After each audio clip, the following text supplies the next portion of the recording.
நேயர்கள் அனைவருக்கும் சர்வதேச இந்து மத குருவிடத்தின் இனிய வணக்கங்களும் மலர் இருக்கின்ற சித்திரை புத்தாண்டு நல்வாழ்த்துக்களும் நல்லாசிகளும்.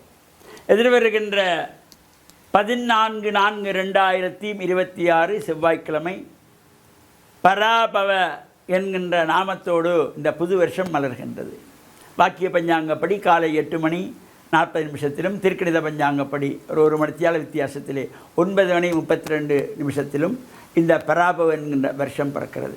இந்த விஷு புண்ணிய காலம் என்று சொல்லப்படுகின்ற பொழுது அதிகாலை 4:40 முதல் பகல் 12:40 வரையில் விஷு புண்ணிய காலம். பொதுவாக நமக்கு சூரியன் உதித்தவுடனேயே நமக்கு அந்த புதுவருஷ கொண்டாட்டம். எனவே சூரிய உதயத்துக்கு முன்பதாகவே நாம் இந்த மருத்துவ எடுத்து ஸ்நானம் செய்து இறை வழிபாடுகளிலே ஈடுபடுவது, பெரியோர்களை வணங்குவது போன்ற அந்த நிகழ்வுகள் எல்லாவற்றையும் நாம் செய்ததோடு இந்த மங்கள தரிசனங்கள் என்று சொல்லிக்கொள்வார்கள்.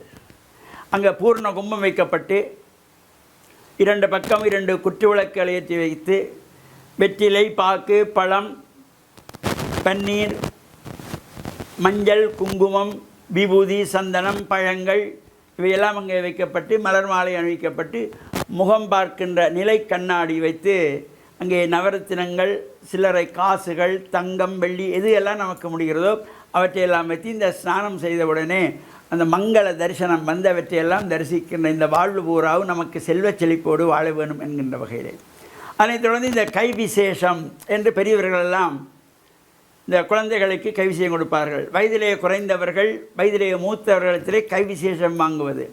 அது பொதுவாக பஞ்சாங்கத்திலே நமக்கு மறுநாள் புதன்கிழமை 15ஆம் தேதி புதன்கிழமை காலை 9 மணி முதல் பகல் 12 மணி வரையிலே இந்த கை விசேஷம் பரிமாறிக்கொள்ளலாம். அவ்வாறு இந்த கை விசேஷம் கொடுக்கப்படுவதும் அதேபோல் புதன்கிழமை காலையிலே 9 மணி முதல் பகல் 12 மணி வரை 15ஆம் தேதி கொடுத்து கொள்ளலாம். அதனைத் தொடர்ந்து 20ஆம் தேதி திங்கட்கிழமையும் இந்த காலையிலே 9:35 முதல் பகல் 11 மணி வரையிலும் கைவிசேஷம் கொடுத்துக்கொள்ளலாம். பொதுவாக வருஷம் பிறந்த அண்டே இந்த கைவிசேஷம் கொடுத்து கொள்ளுகின்ற வழக்கம் உண்டு. முடிந்தவர்கள் அவற்றை செய்து கொள்ளலாம், இதில் எந்த தவறும் கிடையாது. அந்த வருஷ பிறப்பிலே கைவிசேஷம் கொடுக்கப்படுகின்ற பொழுது ஒற்றை வெத்திலையிலே வைத்து கொடுக்கக்கூடாது. 2 வெத்திலை ஒன்றோடொன்றாக சேர்த்து நெல்மணிகள் போட்டு அதிலே காசுகள் வைத்து முடிந்தவர்கள் எதெல்லாம் நமக்கு முடிகிறதோ மஞ்சள் வைக்கலாம், காசு வைக்கலாம், தங்கம் வைக்கலாம், வெள்ளி வைக்கலாம், நவரத்தினம் வைக்கலாம். இவற்றையெல்லாம் வைத்து நல்ல மனதோடு அந்த வயதிலே குறைந்தவர்களுக்கு, குழந்தைகளுக்கெல்லாம் இந்த கை விசேஷம் கொடுத்து கொள்வது பெரியவர்கள் என்கின்ற சிறப்போடு கூடியதாகவும் இந்த வருஷம் முழுக்க நமக்கு செல்வங்கள் செழிக்க வேண்டும் என்கின்ற வகையிலே பெரியவர்களிடத்திலே வணங்கி அந்த கைவிசேஷம் பெற்றுக்கொள்ளுகின்ற சிறப்போடு கூடியதாகிய நிகழ்வில் நாம் கலந்து இறையருளை பெற்று மண்ணில் நல்ல வண்ணம் வாழவும் சர்வதேச இந்து மத குருபீடத்தின் சார்பில் அனைவருக்கும் நல் ஆசிகளையும் மலர இருக்கின்ற சித்திரை புத்தாண்டு நல்வாழ்த்துக்களையும் தெரிவித்துக் கொள்வதில் மன மகிழ்வு கொள்கிறோம். சர்வே ஜனாக சுக்கினோ பவந்து சமஸ்த சன்மங்களானி சந்து சுபம்.